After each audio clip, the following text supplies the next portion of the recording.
सबको जय यीशु की। प्रभु यीशु क्रिस्त में प्यारे भाइयों बहनों, नवजीवन का संदेश इस शीर्षक के अंतर्गत प्रतिदिन का ईश्वर का जीवंत वचनों को सुनने के लिए, समझने के लिए, उन वचनों के अनुसार जीवन व्यतीत करने की कृपा मांगने के लिए मैं आप सभी लोगों का हार्दिक स्वागत करता हूं। आज जनवरी की 11 तारीख है, बृहस्पतिवार है और आज के दिन का मुख्य संदेश यह है कि प्रभु यीशु मसीह अपने प्रचार प्रसार के कार्य को जारी रखते हुए जगह जगह जा रहे थे। और आज के यीशु समाचार में हम सुनते हैं, एक कोढ़ी ईसा के पास आया। कोढ़ियों को किसी लोगों से मिलना अलाउड नहीं था, इजाज़त नहीं थी। उनको एक निर्धारित स्थान पर रहने के लिए था और वहाँ से वो किसी लोगों से नहीं मिल सकते थे। अब एक कोढ़ी यह हिम्मत करता है ईसा के पास आने के लिए। दूसरी ओर हम देखते हैं, ईसा ने उस कोढ़ी को अपने यहाँ आने दिया। He allowed him to come closer to him। ये बहुत ही एक गहरी बात है हम सबों को समझने के लिए। प्रभु यीशु मसीह हर किसी व्यक्ति को अपने पास बुलाता है, आकर्षित करता है और आने की इजाज़त करता है। जहाँ प्रतिबंध है वहाँ पर भी यीशु लोगों को अपने ज़रूरतों को लेकर, अपनी बीमारी को लेकर, अपने तकलीफ परेशानियों को लेकर ईसा के पास आने की इजाज़त देता है। और इसी वजह से संभवतः यह कोढ़ी ईसा के पास आया and Jesus allowed him to come closer to him. ये बहुत महत्वपूर्ण बात है हम सबों के लिए समझने के लिए। कोढ़ी ईसा के पास आया और घुटने टेक कर उनसे अनुनय विनय करते हुए बोला, और घुटने टेके।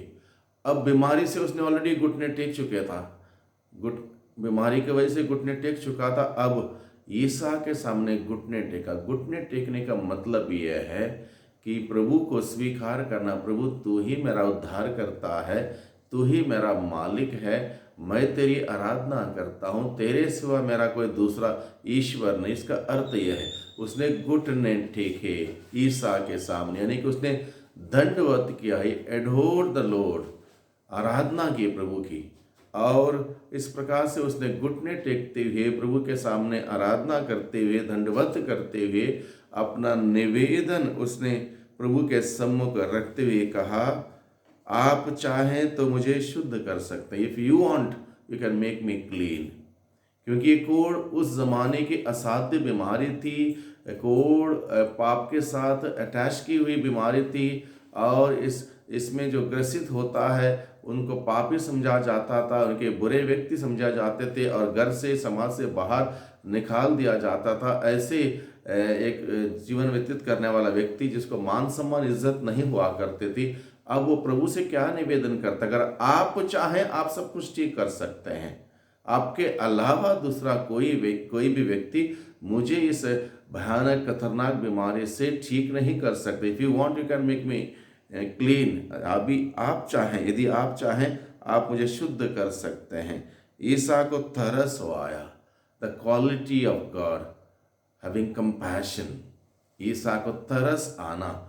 जब हम प्रभु के पास जाते हैं, प्रभु की आराधना करते हैं, अपना निवेदन बड़ी ईमानदारी से प्रभु के सम्मुख रखते हैं, प्रभु हम सबों पर तरस खाता है। प्रभु हम सबों पर तरस खाना प्रभु की विशिष्ट क्वालिटी है। लोगों को देखकर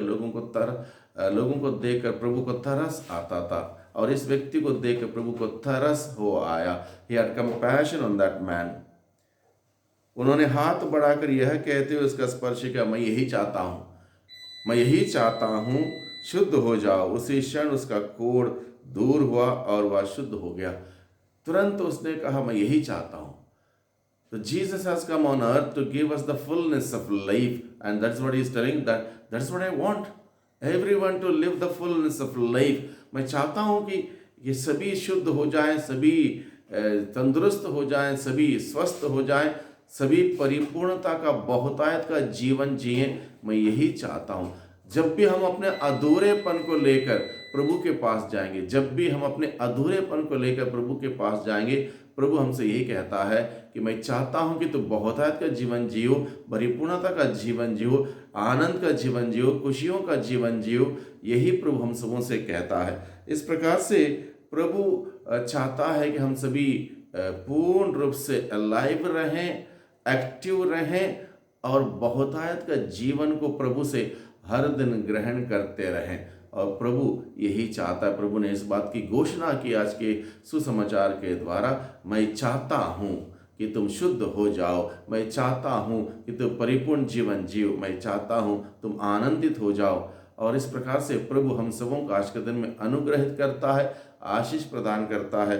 प्रभु को हम धन्यवाद दें। ईसा ने उसे यह कड़ी चेतावनी देते हुए तुरंत विदा किया, सावधान, किसी से कुछ ना कहो, जाकर अपने को याजकों को दिखाओ और अपने शुद्धिकरण के लिए मूसा द्वारा निर्धारित भेंट चढ़ाओ, जिससे तुम्हारा स्वस्थ लाभ प्रमाणित हो जाए। और स्वस्थ तो हो चुका, वो प्रभु ने स्वस्थ किया, लेकिन नियम का पालन करने के लिए भी प्रभु बताता, जो नियम ठहराया गया उस जमाने में याजकों को दिखाना और शुद्धिकरण प्रमाणित करने के लिए भेंट चढ़ा, ये सब करने के लिए प्रभु उसको बताते हैं। यानी कि हम सबों को आज के दिन में नियम का पालन करना है। जो भी आदेश है, जो कायदे कानून है, उन सबों का पालन करने के लिए भी प्रभु हम सबों को आज के दिन में सिखाता है, बताता है। परंतु वह वहाँ से विदा होकर चारों ओर खुलकर इसकी चर्चा करने लगा। इससे ईसा के प्रकट रूप से नगरों में जाना संभव हो गया, इसलिए वह निर्जन स्थान में रहते थे। फिर भी लोग चारों ओर से उनके पास आते थे। चारों ओर से लोग प्रभु की खोज करते प्रभु के पास इसलिए आते थे क्योंकि प्रभु से जीवन मिलता था। उस प्रभु के पास जाएं जो हम सबों को जीवन देता है, अपने वचनों के द्वारा, अपने उपस्थिति के द्वारा, अपने संस्कारों के द्वारा हम सबों को जीवन देता है, खुशियाँ देता है, प्यार देता है, आज़ादी देता है, चंगाई देता है, छुटकारा देता है। उस प्रभु के पास जाएं। उस प्रभु के पास हम सबों के लिए देने के लिए बहुत कुछ है। प्रभु कहता, मैं यही चाहता हूँ कि तुम परिपूर्ण जीवन जियो। आइए हम प्रार्थना करें। सर्वशक्तिमान पिता परमेश्वर, धन्यवाद देते हैं आज के दिन के लिए, आज के वचनों के लिए। आज के वचनों के द्वारा प्रभु आपने हम सबों को अनुग्रहित किया है, वही वचन हम सभी ग्रहण करते हैं। उन वचनों के द्वारा प्रभु आप हमें जीवन और शक्ति सामर्थ्य प्रदान करते हैं। हम आपको धन्यवाद देते हैं और इन वचनों को ग्रहण करते हुए प्रभु आपके बताए हुए मार्ग पर, आपके इशारों पर चलने के लिए हम सबों को शक्ति सामर्थ्य प्रदान कर दुआ करते हैं। उद्धारकर्ता यीशु मसीह के नाम से, आमीन।